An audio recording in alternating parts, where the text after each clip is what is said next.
অবশেষে সমালোচনা বা বিতর্কের মুখে মুখ খুলেছেন শারাফ আহমদ জীবন, যিনি কোকাকোলার পক্ষে বা কোকাকোলা নিয়ে বিজ্ঞাপন করেছিলেন। বিজ্ঞাপনটি তিনি নির্মাণ করেছেন, বিজ্ঞাপনে তিনি অভিনেতা হিসেবে কাজ করেছেন, ওনার কো আর্টিস্ট হিসেবে ছিল শিমুল শর্মা। শারাফ আহমেদ জীবন তার ফেসবুক পোস্টের মাধ্যমে যে বিষয়টি বলেছেন যে কোকাকোলা বাংলাদেশের সাথে তিনি একটি বিজ্ঞাপন করেছেন, বিজ্ঞাপন নির্মাণ করেছেন, সেখানে অভিনয় করেছেন এবং শুধুমাত্র তাদের দেওয়া তথ্য উপাত্ত নিয়েই কাজটি তুলে ধরেছেন। এখন আরও তিনি বলেছেন, ব্যক্তিগত জীবনে তিনি কখনো মানবাধিকার বিরোধী বা আগ্রাসনের বিপক্ষে দাঁড়িয়েছেন, মানবাধিকার বিরোধী যে কোনো আগ্রাসনের বিরুদ্ধে দাঁড়িয়েছেন, ইসরায়েলের পক্ষ নেয়নি, ইসরায়েলের পক্ষ নিয়ে কখনো কথা বলেনি। ওনার হৃদয় সবসময় ন্যায়ের পক্ষে, মানবতার পাশে আছে, থাকবে।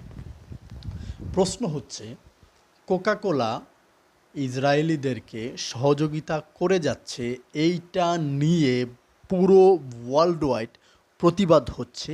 বাংলাদেশে কোকাকোলা বয়কট হচ্ছে, সেই বয়কটের বিপক্ষে গিয়ে তিনি একটা অ্যাড বানিয়েছেন। এখন এখানে তিনি বলতেছেন কোকাকোলা বাংলাদেশ তাদেরকে যেই তথ্য দিয়েছে সেই তথ্য অনুযায়ী তিনি কাজ করেছেন, কোনো ধরনের যাচাই বাছাই করেনি। প্রফেশনাল জায়গা থেকে উনি এই কাজটি করেছেন, কিন্তু মনের দিক থেকে উনি ফিলিস্তিনিদের পক্ষে, ইসরায়েলের বিপক্ষে।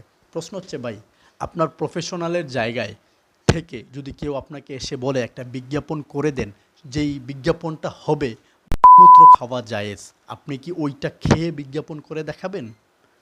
মানে এটা আপনার কেমন প্রফেশন যে আপনি কোনো ধরনের বাছাই যাচাই কিছুই করবেন না, আপনাকে একজন একটা জিনিস এনে দিল, আপনি ওইটার পক্ষে সাফাই গিয়ে বিজ্ঞাপন করে দিলেন জাস্ট কিছু টাকার জন্য। আর এখন এসে আপনি খোঁড়া যুক্তি দিচ্ছেন যে আপনি প্রফেশনাল জায়গা থেকে এটা করেছেন। সো আপনি যদি আমার এই ভিডিওটি দেখে থাকেন, নেক্সট পোস্টে আপনি এটা জানাবেন। যদি কেউ আপনাকে মূত্র খাওয়ার বিজ্ঞাপন করতে বলে, আপনি কি ওইটা খেয়ে করবেন কিনা?